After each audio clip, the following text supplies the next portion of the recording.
Hello everyone, আজকের ভিডিওটা সকাল থেকেই শুরু করছি।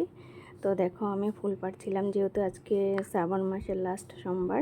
তো আমি জল ঢালতে যাব। তা গাছে দেখো ফুলই নেই, ভাবছি কোথা থেকে ফুলে তো পাবো। আমাদের গাছে কিন্তু বহুত ফুল ফুটে, তো এখন ওরকম ফোটে না, গাছগুলো একটু নষ্ট হয়ে গেছে। তো কয়েকটা পেয়েছি, দেখো ঘরেরও ঠাকুর দিয়ে নিলাম আমি আস্তে আস্তে, যেহেতু যাব মন্দিরে। সকাল সকালে পুজো দেয়। ছেলে কিন্তু চলে গেছে স্কুলে, এখন তো বহুত সকালে স্কুল, তার জন্য অনেক সকালে উঠতে হয়, ছেলেকে পাঠাতে হয়।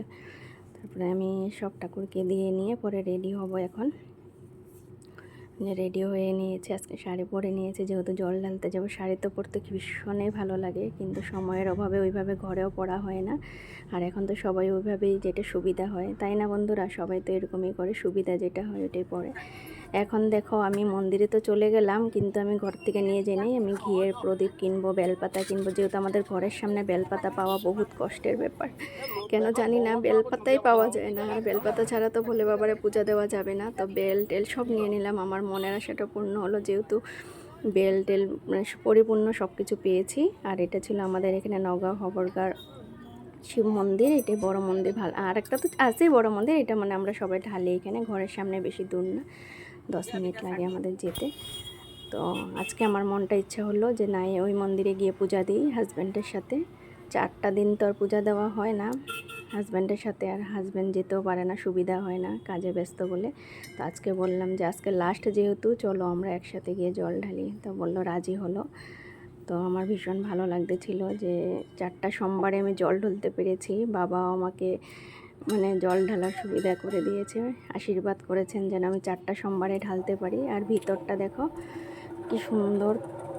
কিন্তু আমি ভিতরে আমরা জল ঢালার ভিডিওটা তো করতে পারিনি, আমাদের কি করে দেবে, ভিড়ও ছিল। কিন্তু এখানে দিয়ে বহুত শান্তি লাগলো, মন্দিরে গিয়ে এত ভালো লাগলো। আস্তে ধীরে সব কিছু আমি দিচ্ছি, সবাই দিচ্ছে। আর এটা দেখো, সবাই বলে নন্দীকে বলে কানে বললে বলে মনের আশা পূর্ণ হয়। তো আমিও আমার মনের আশার কি আমি বলে দিলাম নন্দীকে, যদি ভগবানের কৃপা হয় আমার আশাটা পূর্ণ করবেন ভগবান। তো সবাই যখন করেন জানি এটা মন্দিরে গিয়ে, তা আমিও করলাম। তো পূজা দেওয়া হয়ে গিয়েছে, এখন আমি এখান থেকে টিকা লাগাবো, টাকা দিয়ে প্রণাম করে নেব।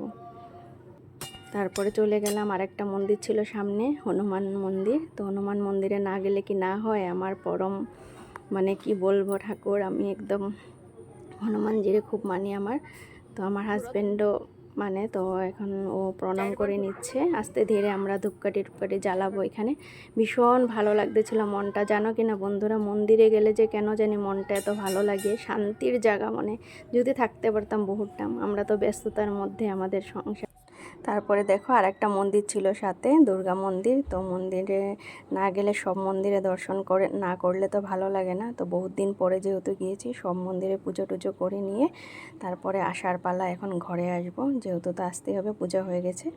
তো দেখো আমি এখন চলে আসছি। তো কেমন লাগলো ভিডিওটা জানিও, যদি ভালো লাগে লাইক কমেন্ট করে সাথে থাকো বন্ধুরা। Bye bye.